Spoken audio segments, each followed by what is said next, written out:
নার্সিসিস্টরা যখন ডক্টরের কাছে যায় তখন নাকি ডক্টরকে কনফিউজড করে দেয়। মূলত হচ্ছে ওরা চিট করে হচ্ছে ওরা ভিকটিমকে মেন্টাল পেইন দেওয়ার জন্য, কিন্তু আমি পারতেছি না ভুলতে, আমি পারতেছি না মেন্টালি বের হয়ে আসতে। ওদের কনভারসেশনের শুরুই হয় এভাবে, জানিস? একদমই। এবং নিজেকে নিঃস্ব, একা, লোনলি হিসেবে তার ভিকটিমের কাছে যাকে টার্গেট করবে হবে। হ্যাঁ, তার মানে ইমোশন নিয়ে খেলাই হচ্ছে তাদের কাজ। ভালোবাসা কত প্রকার ও কি কি সেটা দেখাই দিবে, যেটা তোমাকে সাধারণ মানুষ তোমাকে এত পরিমাণ ভালোবাসতে পারবে না। আবার অনেক নার্সিসিস্টরা কিন্তু সরাসরি মেরে ফেলে না, আস্তে আস্তে আস্তে আস্তে। নার্সিসিস্টিক ফ্যামিলি চিনার উপায় কি জানো?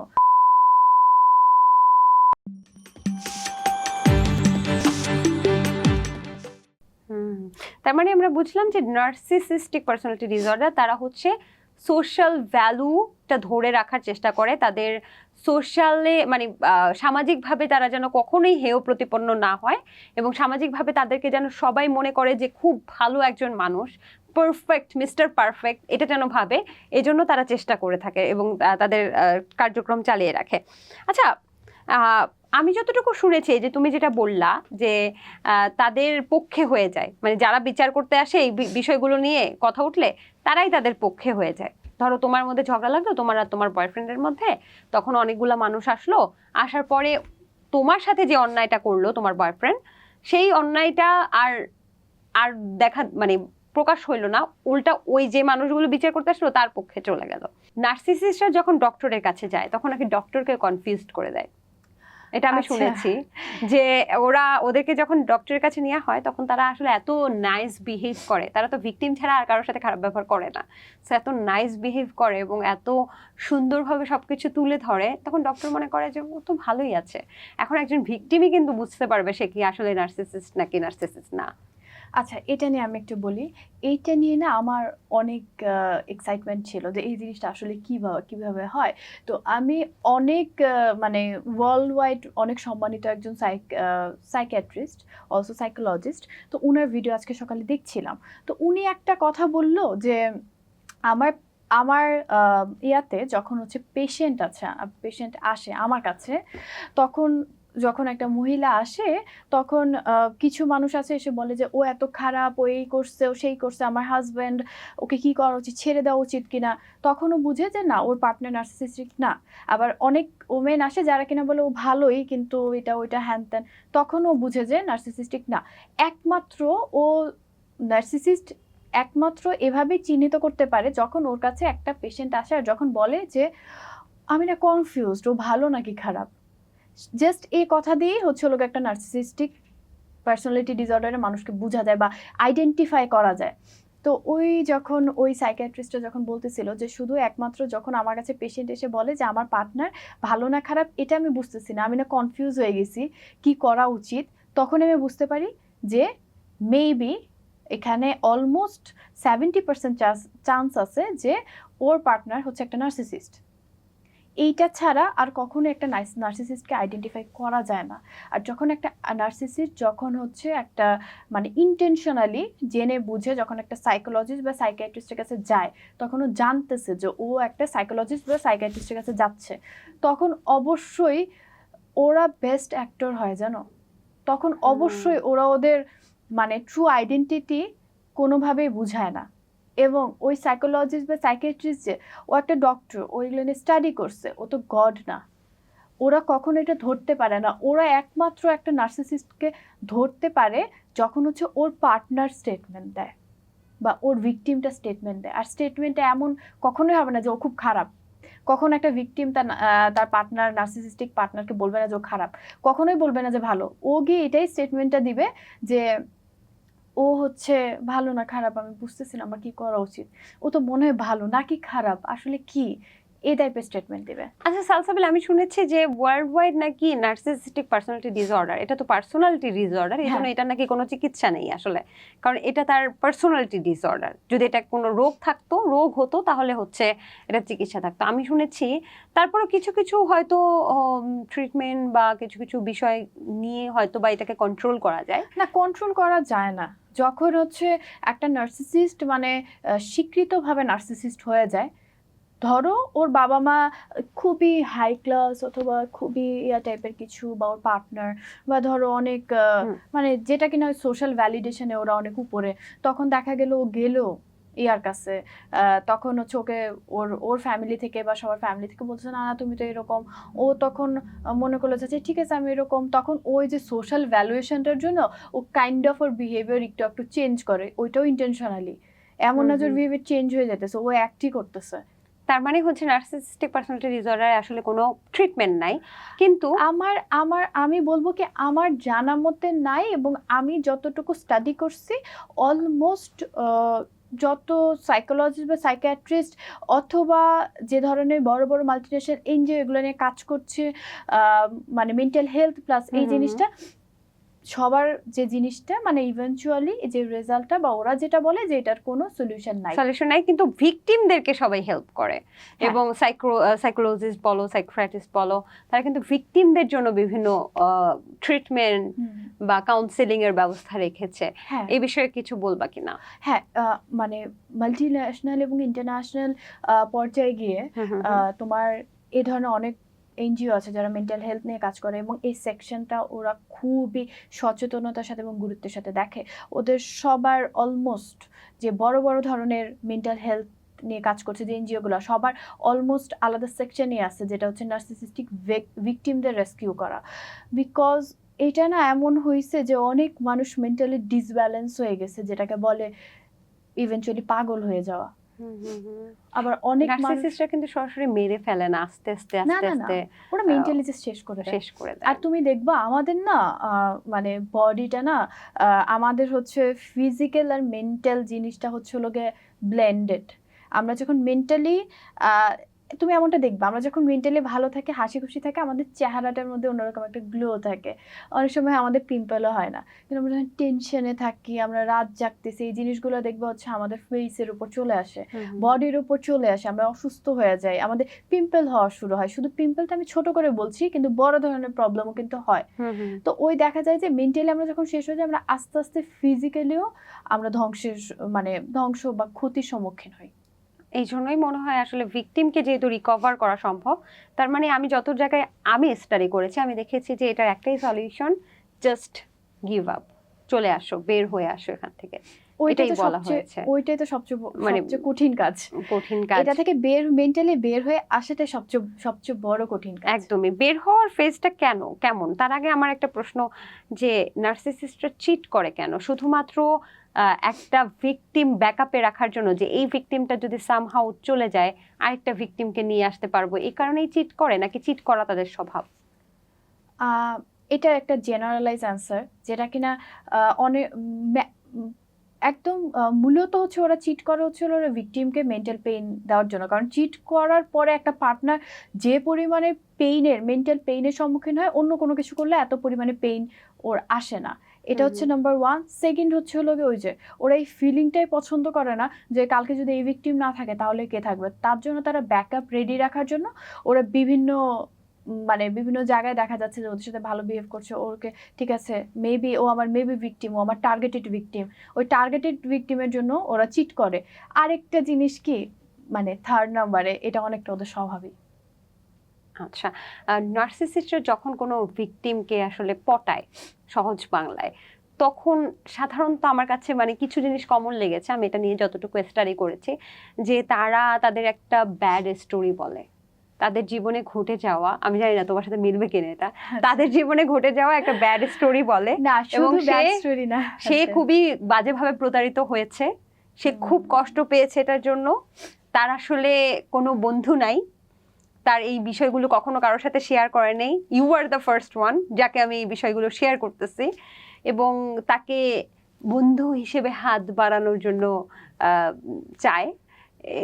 এই ধরনের একটা স্যাড বানোয়াট স্টোরি ক্রিয়েট করে, যে স্টোরিটা তারা পরবর্তী যে ভিকটিমগুলো, অর্থাৎ একটা ভিকটিম থাকা অবস্থায় অন্যান্য ভিকটিম যখন খুঁজতে থাকে, তারা ওই ভিকটিমগুলোকে একই স্টোরি বলতে থাকে।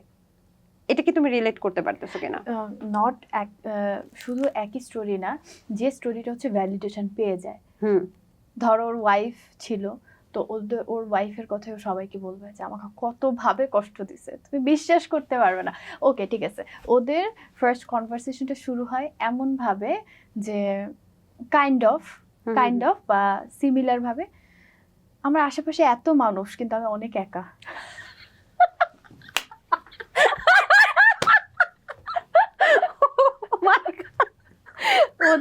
ওদের কনভারসেশনটাই শুরু হয় এমন ভাবে, আমার আশেপাশে এত মানুষ কিন্তু আমি খুব একা।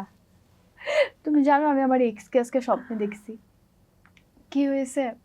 কেন, কি হয়েছে? ওর সাথে তোমার কেন ছাড়াছাড়ি হয়েছে?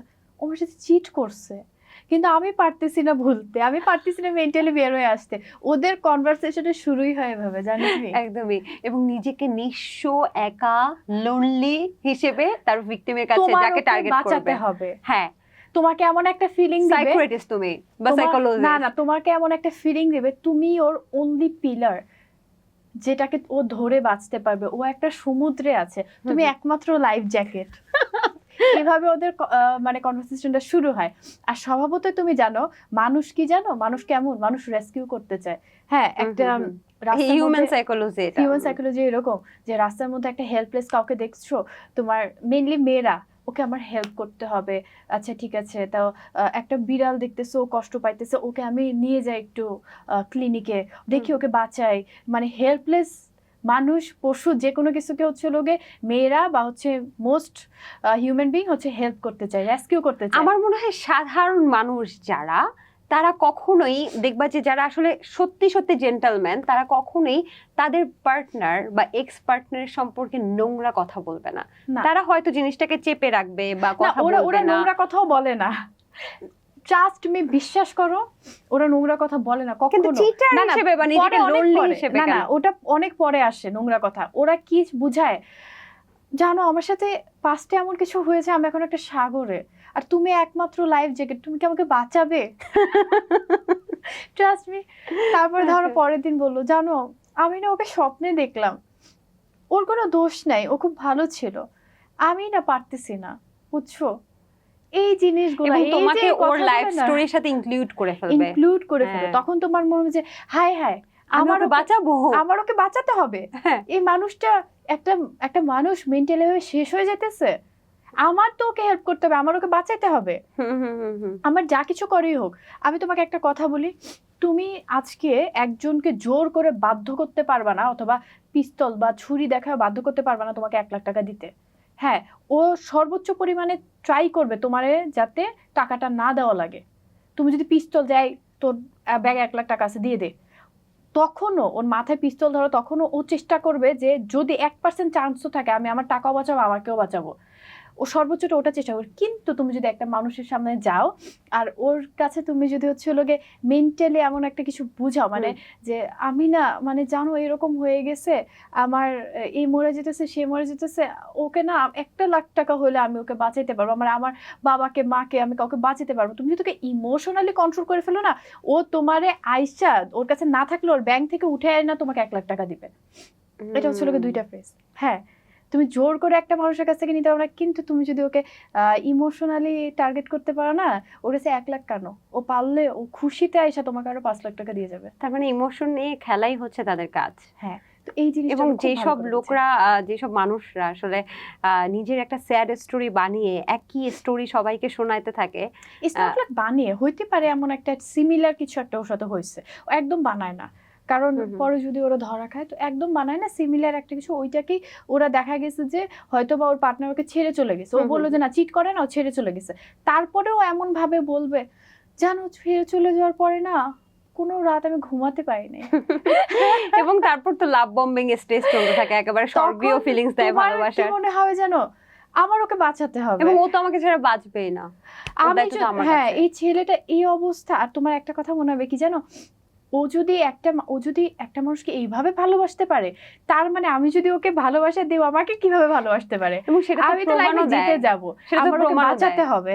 সেটা তো প্রমাণও দেয়, কারণ লাভ বম্বিং প্রথম স্টেজে তো সে একদম ভালোবাসা দিয়ে, মানে সারাদিন ধরো তোমার সাথে সারাদিন ফোনে থাকবে, সারাদিন তোমার সাথে থাকবে, তুমি যেখানে যাও সেখানে থাকবে, তোমার প্রত্যেকটা কাজে সে ইনভলভ হবে, তোমাকে অ্যাপ্রিসিয়েট করবে। কি লাগে ভালোবাসার কত ফেজ, ভালোবাসা কত প্রকার ও কি কি সেটা দেখাই দিবে, তোমাকে যেটা দেখাই তোমাকে দিবে। সাধারণ মানুষ তোমাকে এত পরিমাণ ভালোবাসতে কখনো পারবে না, জানতে পারে না। Never ever. আর তুমি জানো নার্সিসিস্টিক ফ্যামিলি চিনার উপায় কি জানো?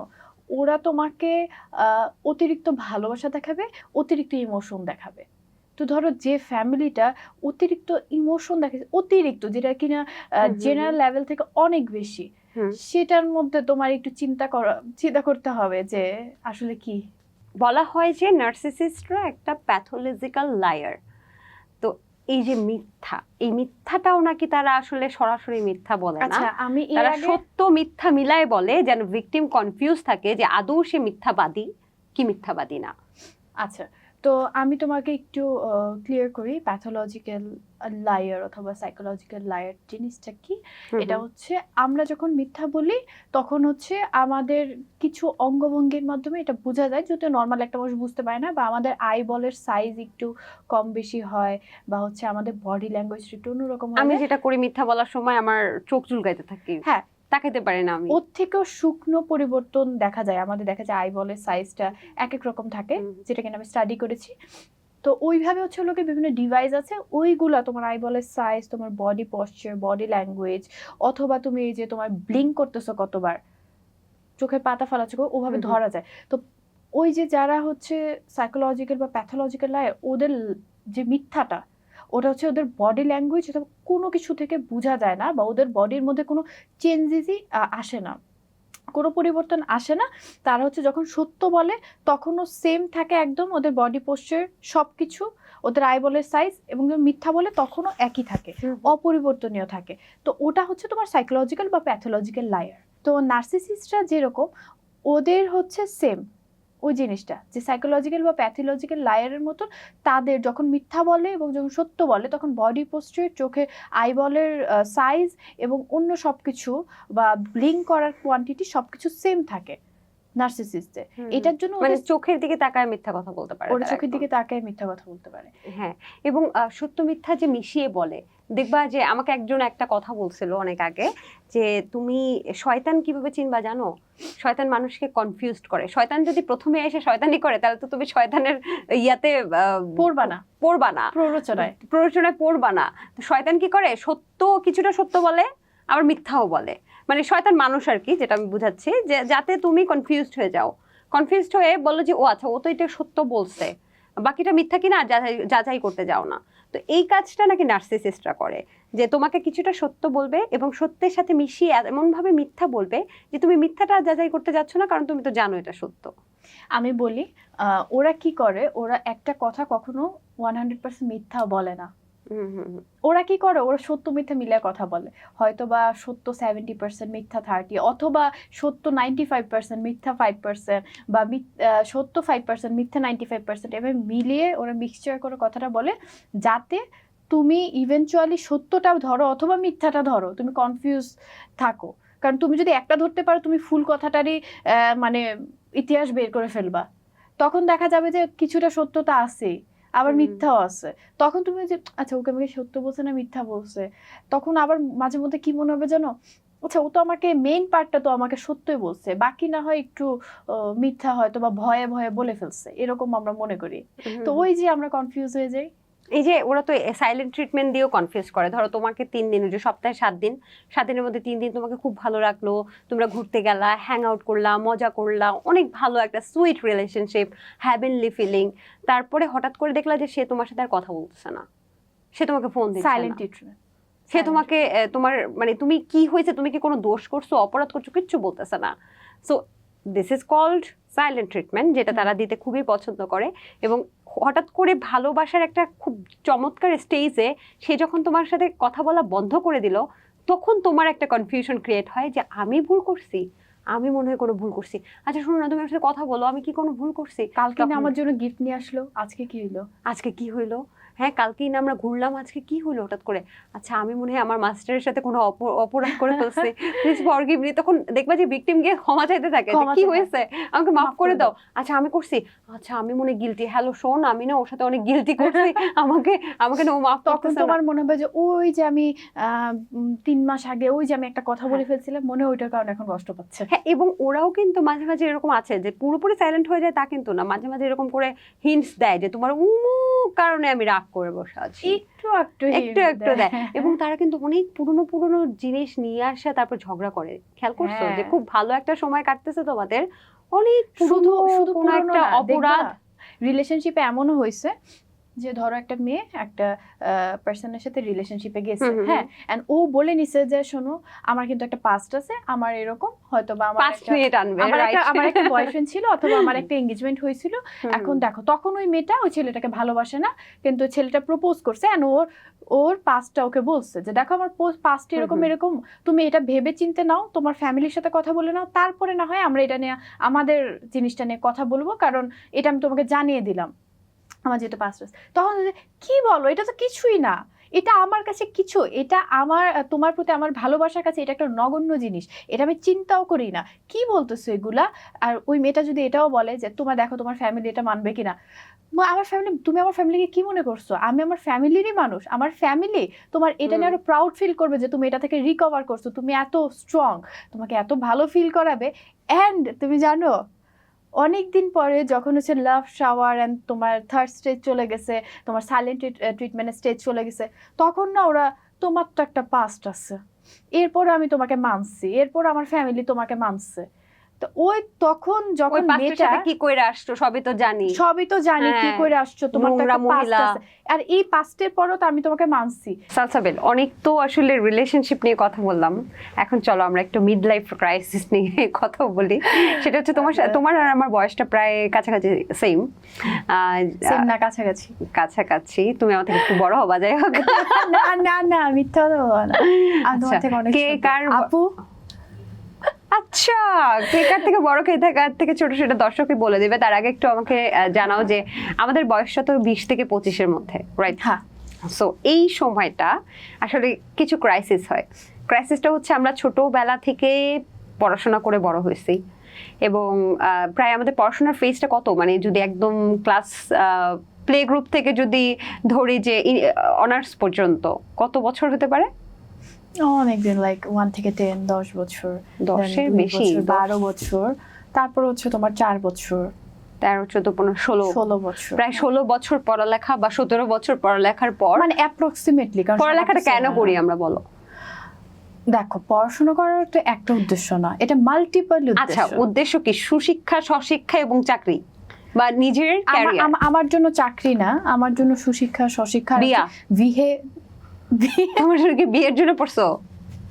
আমি বলছি সুশিক্ষা, স্বশিক্ষা এবং বিহেভিয়ার ডেভেলপমেন্ট। তারপরে সাধারণত পড়াশোনা কেন করি? আমাদের ক্যারিয়ার ডেভেলপমেন্ট, রাইট? মানে নরমাল জেনারেল। ভাই তুমি বড়লোকের মাইয়া, তোমারটা বাদ দাও। আমি বড়লোকের মাইয়া না, আমি জাস্ট মাইন্ডসেটটা যে আমি বিজনেস করব বা ওরকম।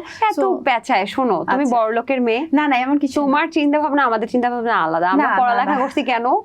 গ্রাজুয়েশন পাস করব, ভালো একটা ক্যারিয়ারে যাব। তো একটা মেয়ের লাইফে এই ক্ষেত্রে যেটা হয়, গ্রাজুয়েশন পাস করে আগে চিন্তা করি কোথায় যাব, হ্যাঁ সেটা চিন্তা করি, এর মধ্যে বাসা থেকে প্রেশার দেয় হচ্ছে বিয়ের জন্য।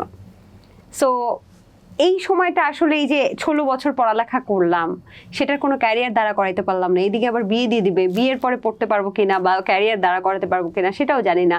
এই মিড লাইফ ক্রাইসিসটা তোমার কাছে কেমন, একজন বড় লোকের পাপা? না এরকম কিছু না, আমি বলি দেখো আমাদের সমাজে, আমাদের সোসাইটিতে, মেইনলি বাংলাদেশে আমার কাছে অনেক কিছু না ম্যাচ করে না। কিরকম? যখন একটা ছেলে পাত্রী খুঁজতে যায় তখন ও চায় মাস্টার্স পাস, কিন্তু বয়স হতে হবে হচ্ছে 20-এর মধ্যে।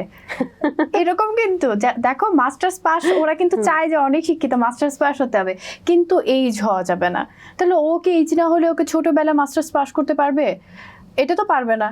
আবার দেখা যায় যে সার্টিফিকেটে তাহলে বয়স না, তারপর দেখা যায় ছেলেরা কি চায় যে বিয়ের ক্ষেত্রে যে আমার বউ অনেক শিক্ষিত হবে কিন্তু কোনো চাকরি করতে পারবে না, কোনো ক্যারিয়ার থাকতে পারবে না, বাসায় থাকবে কিন্তু অনেক শিক্ষিত হবে। আচ্ছা, তাহলে শিক্ষিত হওয়ার দরকারটা কি? না, দরকার আছে শিক্ষিত হওয়ার, কিন্তু যে যখন তুমি হচ্ছে পড়াশোনা করতেছো, তুমি নিজেই বললা সবাই চায় যে ঠিক আছে একটা ফ্যামিলি এক্সপেকটেশন থাকে, যখন তোমার আম্মুকে তোমার একটা শাড়ি গিফট করতে ইচ্ছা হবে, বাবাকে একটা পাঞ্জাবি গিফট করতে ইচ্ছা হবে, ধরো ইচ্ছা হলো, বা কোনো কারণ ছাড়া তোমার আম্মুকে হচ্ছে লোকে তোমার একটা চুড়ি কিনে দিতে ইচ্ছা হবে, তোমার কতবার ভালো লাগবে হাজব্যান্ডের কাছে গিয়ে টাকা দাও আমি আম্মাকে এটা দিব, তোমার হাজব্যান্ড বললো যে কেন, কি দরকার, এরকম কিন্তু হয়। তো তখন কি হয় যে ও অ্যাটলিস্ট কিছু না কিছু একটা রাখতে চায় না, ঠিক আছে আমার একটা ইনকাম থাকুক। আমার যখন আমার হাজব্যান্ডকে গিফট দিতে ইচ্ছা হবে বা কাউকে গিফট দিতে হবে ইচ্ছা হবে, তখন আমি কি করবো? বা যখন দেখো বিপদ তো আসলে সবার আসে জীবনে, বড় লোক গরিব মিডল ক্লাস সবার আসে, ওই সময়টা আসলে আমি কিভাবে আমার ফ্যামিলির পাশে অথবা হাজব্যান্ডের পাশে আমি থাকতে পারবো? তো ওই জিনিসগুলো তো আমার কাছে না ম্যাচই করে না। মানুষের এক্সপেকটেশন, বাবা মা কি চায়? বাবা মা চায় যে ও পড়াশোনা করবে, ছোটবেলা থেকে পড়াশোনা কর, বড় হইলো, তারপর দেখা যাচ্ছে এখন বিয়ে করলে বাচ্চা কর, তারপরে হচ্ছে এত পড়াশোনা করেছি, কি ক্যারিয়ার করছিস, কি করছিস? আবার ছোটবেলা বলে যে এই তারপরে ধরো বিবাহিত লাইফে কোনো প্রবলেম হইলে তোকে তো পড়ালেখা কম করাই নাই, হ্যাঁ সমস্যা হইলো কেন তোর? সমস্যা নিজের ক্যারিয়ারটাও তো করতে পারলি না, আমার ঘরে এসে তো পড়লি। হ্যাঁ, তো দেখা যায় মানে খুবই থ্যাঙ্কফুলি আমি আমার ফ্যামিলির পৃথিবীর বেস্ট ফ্যামিলি, আমার ফ্যামিলি থেকে আমার প্রতি তেমন কোনো অবজেকশন বা এক্সপেকটেশন কোনো কিছু তেমনভাবে রাখে নাই, শুধু আমি একটা ভালো মানুষ হব এটাই ওরা চাইছে। প্লাস হচ্ছে লোকে আমাকে ঠিক আছে তুমি আমার যেহেতু বাবার এখানে আমি জব করতে পারি বা ওভাবে কোনো প্রেশারও নাই, মানে ফ্যামিলি তোমার মানে rich as a rich kid হিসেবে তোমার বিষয়টা পুরোটাই ডিফারেন্ট না। দেখা গেছে যে মানে আমি অনেক মোটামুটি কিছু স্বাধীনতা পাইছি, অনেক ভালোবাসা পাইছি, আর এক্সপেকটেশন কম পাইছি। প্লাস হচ্ছে লোকে দেখা যাচ্ছে আমার ক্যারিয়ার ডেভেলপমেন্টের ক্ষেত্রে আমার ফ্যামিলির জায়গাটা আছে, সেক্ষেত্রে আমি মানে আল্লাহর কাছে অনেক বেশি শুকরিয়া আদায় করি। বাট অন্যদের কথা যদি আমি বলি, দেখো আমি সোশ্যাল ওয়ার্ক করতেছি, আমি এত মানুষের সাথে মিশছি, আর দেখা গেছে আমরা কেমন মানুষের সাথে মিশি, ধরো তুমি মাইন্ড করো না, তুমি খুব কম হয়তো বা মানে যারা একটু ধরো ওয়ার্কার, হ্যাঁ শ্রমিক লেভেলের মানুষের সাথে হয়তো বা কথা বলবা না, বা দরকার পড়লে কথা বলবো বা কম কথা বলবো। বাট আমি যখন মানে চ্যারিটি পারপাসে আমি ধরো ওয়ার্কার থেকে শুরু করে রিক্সাওয়ালা ওদের সাথে আমি কথা বলছি। তুমি মনে হয় আমার সম্পর্কে জানো না, আমি কৃষকদেরকে নিয়ে কাজ করি। আচ্ছা ঠিক আছে, তো আমি রিক্সাওয়ালাদের সাথে কথা বলছি, আমি নিজেই ওয়ার্কার লেভেলের মেয়ে, আমি ওইসব মহিলাদের সাথেও কথা বলছি যারা কিনা ধরো হচ্ছে ডোমেস্টিক ভায়োলেন্সের শিকার, প্রত্যেক দিন তাদের হাজবেন্ড তাদের ডোমেস্টিক ভায়োলেন্স করতেছে। আমি ওদের ইভেন দেখো যতটুকু করা সম্ভব, আমি ধরো একটা সেলাই মেশিনই কিনে দিলাম যে আপনি তাহলে সেলাই করেন, দেখেন সেলাই করে আপনি কিছু টাকা ইনকাম করেন। এরকম হয়েছে যে ওই মানুষটা এসে আমাকে বলতেছে আপা আমি তো সেলাই করতেছি মেশিন দিয়ে, কিন্তু আমার হাজব্যান্ড মেরে আমাকে টাকাগুলো নিয়ে নেশা করে, এরকম কথা আমি শুনছি। তো এখন জিনিসগুলোকে বাংলাদেশের আসলে বাংলাদেশের মানুষের সোসাইটি কি এক্সপেকটেশন কি, মানুষের আসলে কিভাবে এই জিনিসগুলো ভ্যালুগুলো ম্যাচ করবে, এগুলো আমার মাথায় আসে না। কারণ তুমি মেয়ে চাবা যে হচ্ছে মাস্টার্স পাস, আবার চাবা 20 বছরের মধ্যে হইতে হবে, এটা কেন? আরো অনেক ধরনের চাহিদা ওদের আছে, যেটা কিনা ঠিক আছে ছোটবেলা বাবা মা বাচ্চাদের বড় করতেছে, ওরা বলে যে আমার বাচ্চা বড় হয়ে আমার বাচ্চা একটা ভালো মানুষ হোক, আর আমি কিছু চাই না। তারপর দেখা যায় বড় হইলে ভালো মানুষ হইলো, আর তুই কত টাকা কামাস, তোর ছোটটা তোর থেকে বেশি কামাইতেছে, এরকম টাইপের কথা কিন্তু বলে ফ্যামিলিতে। আমি বিভিন্ন মানুষের কাছ থেকে ওদের থেকে শুনছি এরকম টাইপের বৈষম্য কিন্তু করে। দেখা যাচ্ছে যে সন্তান বেশি ইনকাম করে তার জন্য মাছের মাথা আলাদা রাখতেছে, এরকম কথা বা এরকম বাস্তবতা আমরা সবাই টুকটাক কিন্তু দেখেছি, বাইরের ফ্যামিলিতে হই, ফ্রেন্ডসদের বা আত্মীয় স্বজনদের ফ্যামিলিতে আমরা কিন্তু ওটা দেখেছি। তো জিনিসটা আসলে কি চাচ্ছ তোমরা, এক্সপেকটেশনটা কি, আর এক্সপেকটেশন ম্যাচ করার অ্যাবিলিটিটা দাও। আর তোমার মানে আমার ক্রাইসিসের মধ্যে কিছুটা পার্থক্য আছে, যেমন আমার পরিবার আমাকে খুব ভালোবাসে, আমার ক্যারিয়ার ডেভেলপের জন্য আমার পরিবারের অনেক বড় ভূমিকা, সাপোর্ট, অনেক কিছুই আছে। তারপরেও না একটা বয়সে গিয়ে মনে হয়েছে কি আফটার গ্র্যাজুয়েশন মনে হয় কি যে কোনো না কোনোভাবে যে আমি কি তাহলে একটু বৈষম্যের শিকার, নাকি আমাকে কি কেউ সহ্য করতে পারছে না, বা কিছু কি একটা সমস্যা হচ্ছে এরকম। যেন আমি তোমাকে বলি যে আফটার 20 যখন কোনো একটা মেয়ে বিয়ে করছে না, তখন কিন্তু সবচেয়ে বড় কনসার্ন এটা পরিবারের হয়ে যায়।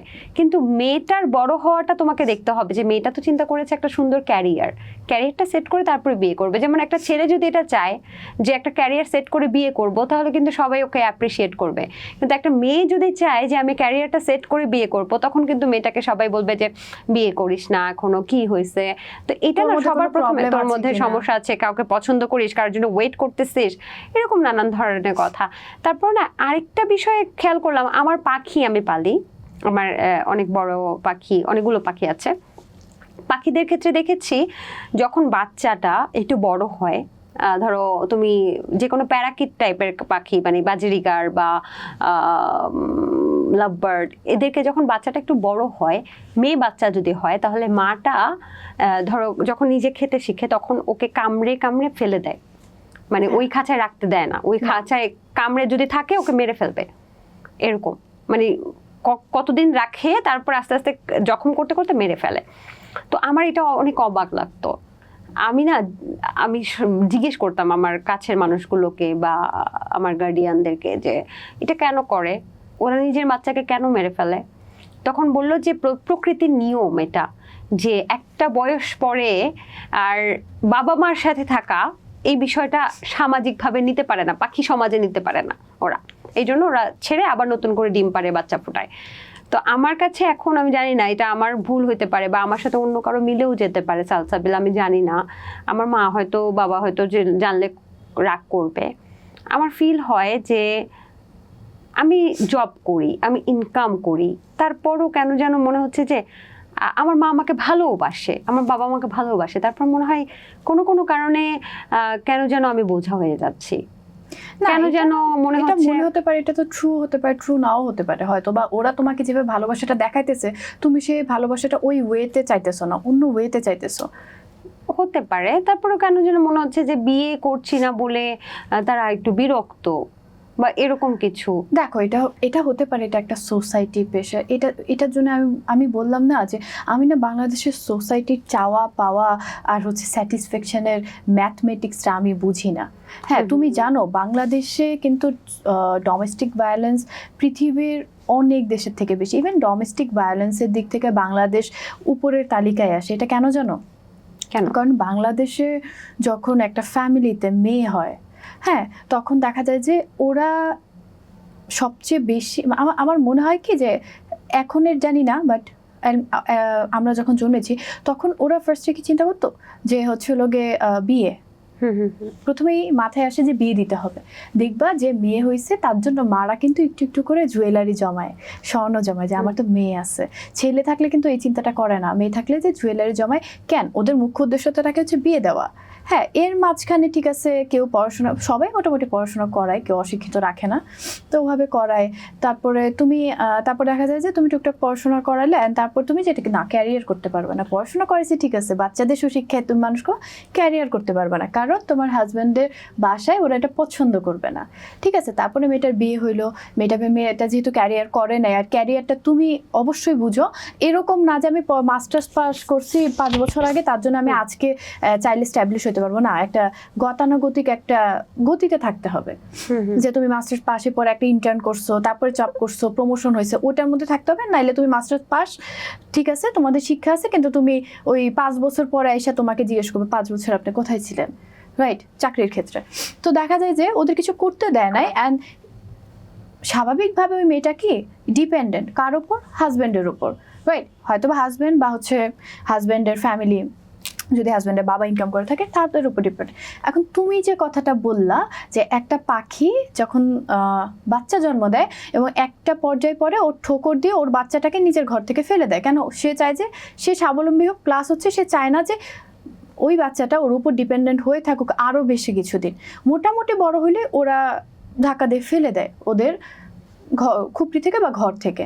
তো অমনিভাবে তুমি যখন একটা ছেলে মানুষের উপর বা কারো উপর তুমি যখন ডিপেন্ডেন্ট থাকো, তখন না ওর একটা রাগ তোমার উপরে, মানে ওর সাবকনসিয়াস মাইন্ডে চলে আসে, ওর অজান্তেই চলে আসে। কারণ মনে ওরা আমি খাওয়াইতেছি, ওরা আমি পড়াইতেছি, ওরা আমি এই করতেছি সেই করতেছি, অনেক সময় অত বসে বসে খাচ্ছে খালি। ওটা ছাড়াও অনেক সময় কি হয় যে আমরা যখন বাচ্চা জন্ম দিই, ওই বাচ্চাটার মাঝে মধ্যে রাগ হয়ে যায়, এত হাগু করতেছো, গন্ধ লাগতেছে, আমি পারতেছি না, মা হিসেবে হিসেবেও মাঝে মধ্যে আমরা একটু একটু রেগে যাই। হ্যাঁ, এর মানে এই না যে ভালোবাসি না, মা হিসেবেও একটু। তখন যখন একটা আলাদা একটা মানুষ আলাদা একটা ঘর থেকে এসে ফর দ্য লং টাইম একটা ছেলের উপর বা যারই উপর ডিপেন্ডেন্ট থাকে, তখন ওর না মোটামুটি হচ্ছে সাবকনসিয়াস মাইন্ড থেকে ওর একটা রাগ টাগ সবকিছু জন্মে ওর উপর। তারপরে দেখা যায় যে একটা পর্যায়ে হিংস্র হয়, একটা পর্যায়ে ডোমেস্টিক ভায়োলেন্স পর্যায়ে চলে যায়। আর সবচেয়ে সুন্দর হয় কি জানো, যে আমি তোমার উপর মেন্টালি অথবা হচ্ছে ফাইন্যান্সিয়ালি ডিপেন্ডেন্ট না, তুমি আমার উপর মেন্টালি অথবা ফাইন্যান্সিয়ালি ডিপেন্ডেন্ট না, বাট তুমি সবসময় আমার পাশে আছো, আমার রাগে দুঃখে ভালোবাসায় খুশির সময় আমি তোমার সবসময় পাশে আছি, রাগে দুঃখে। আমরা একটা টিম, আমরা আমাদের লাইফটা, আমরা একটা লাইফ পার্টনার, আমরা দুজন একটা লাইফ পার্টনার। কিন্তু ওই যে যখন ওই ফাইন্যান্সিয়াল ডিপেন্ডেন্সিটা একটা মানুষের উপর ফর দ্য লং টাইম থাকে না, তখন না মানুষ নিজের বাচ্চা কাচ্চাকেও পছন্দ করে না। বাচ্চা কাচ্চাকেও বলে তুই এত বড় হয়েছিস, এখনো তুই আমার কাছ থেকে টাকা চাস কেন? তুই বাইরে খাইতে চাবি, ইয়া করবে, আমার কাছ থেকে টাকা, যদি এত বড় হয়েছিস তুই কিছু করতেছিস না কেন? ওই যে একটা বাবা মাও যখন এরকম রাগ হয়, তখন তুমি কিভাবে এক্সপেক্ট করো যে হচ্ছে লোকে তোমার husband for the long time তোমাকে ফাইন্যান্সিয়াল সাপোর্ট দেওয়ার পরও তোমার উপরে কিছু করবে না, বা একটা মানে স্বভাবত কোনো রাগ বা এগুলো আসবে না। আসা উচিত না, কিন্তু চলে আসে। আসা উচিত না, যাদের আসে না তাদের জন্য তো মানে তারা তো হচ্ছিল মানে তাদের জন্য আমার মন থেকে ধন্যবাদ থাকবে, যাদের আসে না। তো এখানে দেখা যায় কিন্তু বেশিরভাগ মানুষ, অনেক মানুষ এসে পড়ে এবং আসে ওর থেকে ডোমেস্টিক ভায়োলেন্স হয়। আমি যেহেতু হচ্ছে এগুলো নিয়ে কাজ করি অ্যাজ আ সোশ্যাল ওয়ার্কার, সেহেতু আমি জানি জিনিসগুলো। তো এখন তুমি তোমার বাচ্চা কাচ্চা যখন হয়, তুমি সবচেয়ে বেশি ভালোবাসবা কাকে? বাচ্চা কাচ্চা, বাবা মা। বাচ্চা কাচ্চা তুমি ওকে সুশিক্ষা দিতেছো, কিন্তু তুমি ওকে ক্যারিয়ার করতে দিতেছো না, কারণ তুমি ওকে বিয়ে দিবা, বিয়ের পরে যদি আবার শ্বশুর শাশুড়ি পছন্দ করবে না এটা জব করা, তো ওকে এটাও করতে দিতেছো না। কিন্তু আবার একটা মেয়ে যখন হচ্ছে তার শ্বশুর বাড়ি থেকে ডোমেস্টিক ভায়োলেন্সের শিকার হয়, তখনও কিন্তু বাবা মার কোনো কিছু করার থাকে না। অনেক সময় বাবা মা দোষ দেয়, তোরই মনে হয় দোষ, তুই ঠিক মতনে ভাতটা রান্না করছিস রে, তুই হাজব্যান্ডের ঠিক টাইমে খাবার দিস। অনেক সময় কিন্তু গ্রাম লেভেলে সবচেয়ে বেশি হয়, ওই মেয়েটার নিজের ফ্যামিলি দোষ দিতে থাকে। এরকম আমি দেখছি, যেটা আমি সোশ্যাল ওয়ার্ক করতে গিয়ে একটা মেয়ে সুইসাইড করছে। ওর দেখা গেছে যে ডোমেস্টিক ভায়োলেন্স করতো, বাবা মাকে অনেকবার বলছে, বাবা মা বলছে যে তুই ঠিক হ, তুই সবার জামাই আছে, সবার জামাই সবাই মারে, তোর জামাই তোর মারে কেন? এরকম টাইপের কথাও